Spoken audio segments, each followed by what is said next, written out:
هل واجهة الوان يو اي 7 غيرت في الاس 24 فعلا؟ تعالوا نشوف.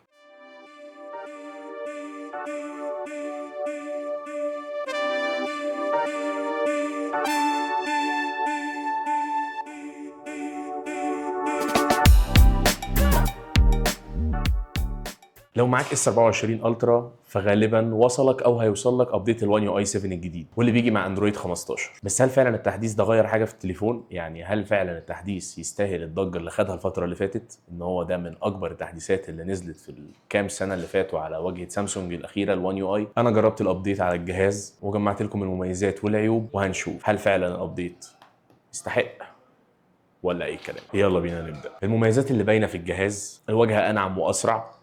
هي كانت كده كده سريعه وكده كده ناعمه، بس الموضوع بقى سموز اكتر، بقى فيه سلاسه اكتر في الاستخدام، بقى الموضوع مرن اكتر معاك، ودي اول حاجه هتحس بيها بعد الابديت على طول. التنقل بين التطبيقات والفتح والقفل والخروج والدخول من تطبيق للتاني بقى الموضوع اسرع بكتير ومرن اكتر بكتير. وتحسين كمان في التنبيهات، النظام الجديد جاب معاه تحسين في شكل التنبيهات، بقت انضف ومترتبه اكتر، وكمان دلوقتي تقدر ترد على المسجات بتاعتك من التنبيهات بشكل اذكى واسرع. ده غير كمان التخصيص الزياده اللي سامسونج بقت بتوفره لنا دلوقتي، بقى في لعب اكتر في الويدجتس، وبقى في مساحه اكتر للابداع في ان انت تخصص واجهتك الخاصه ليك انت، قريبه شويه من الاي او اس، بس طالما حاجه في مصلحه المستخدم فاحنا تمام، مفيش مشكله ان احنا ناخد حاجات من بعض، كده كده التليفونات قايمه على الموضوع ده. نيجي بقى لميزه مهمه جدا وهي الخصوصيه في التحكم في التطبيقات. بقى في صلاحيه دلوقتي في سامسونج ان انت بتسمح للابلكيشن ان هو ياخد اذن مؤقت سواء للكاميرا او للمايك لمده معينه، وبعد كده الجهاز بيقفل تلقائي ميزه الوصول للمايك او للكاميرا بعد ما المده دي بتنتهي. ده غير كمان ان الذكاء الصناعي اتطور قوي في معالجه الصور هنا، والكاميرات اتطورت على اساسه بشكل ملحوظ، زي تعديل الصور التلقائي. دلوقتي بقت الصور بتتعدل تلقائيا، وكمان النايت مود بقى بيشتغل بشكل احسن وبكفاءه اعلى في الاضاءه القليله. لو عندنا ملاحظات سلبيه على التحديث ده فممكن نتكلم في نقطه ان البطاريه بدات تقل بشكل ملحوظ اكتر عن المعتاد.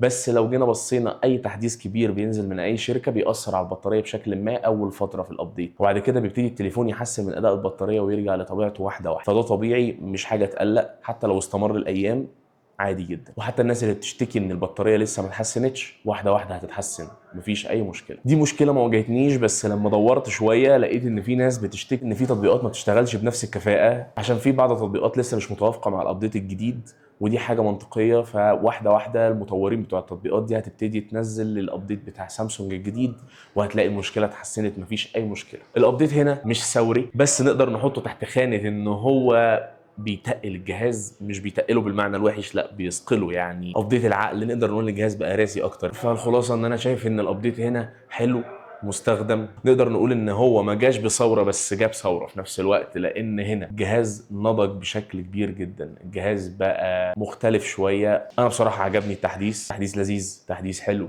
الاضافات اللي اتضافت حلوه جدا، لان كده كده التليفونات وصلت لمرحله نضج، فاي اضافه بتضاف لازم نديها حقها. فالابديت كويس، يستاهل ان انت تستنيه، حدثه هيعجبك، الميزات اللي موجوده فيه لذيذه، التغيير في الشكل لذيذ، فاظن ان هو كابديت يعني ناجح من سامسونج. وبرده في الاول وفي الاخر ده راي شخص، لان دي اذواق، ممكن انت يعجبك الابديت، ممكن حد تاني ما يعجبوش الابديت، ففي الاول وفي الاخر انا شرحت المميزات وشرحت العيوب وانت اللي تقرر. وفي الاخر لو عجبك الفيديو ما تنساش تعمل لنا لايك وكومنت وسبسكرايب، وتكتب لنا تحت في الكومنتات ايه اكتر ميزه عجبتك في الوان يو اي 7 الجديد.